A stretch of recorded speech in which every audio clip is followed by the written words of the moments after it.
Han, kumusta yung check-up natin sa doktor nung isang araw? May result na ba? Ang alin doon, Han? Kasi nga, gusto kong mabuntis ka na. Kaya nagpa-check up tayong dalawa sa doktor. Oo nga pala, Han.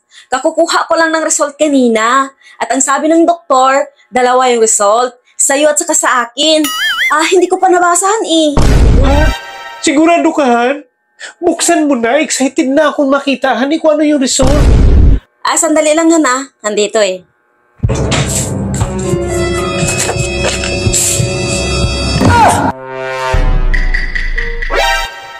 Han, bakit? Sabihin mo na kasi. Naku, Han! Dapat yung gusto mo. Ha? Anong result? Sabihin mo na kasi. Buntis ako!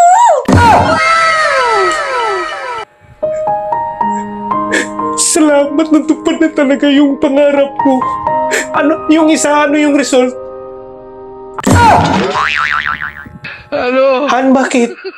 Binibitin mo naman ako eh. Magkulaps ako sa'yo sa sobrang excited at tuwa. Ha? Sabihin mo na. Baog ka!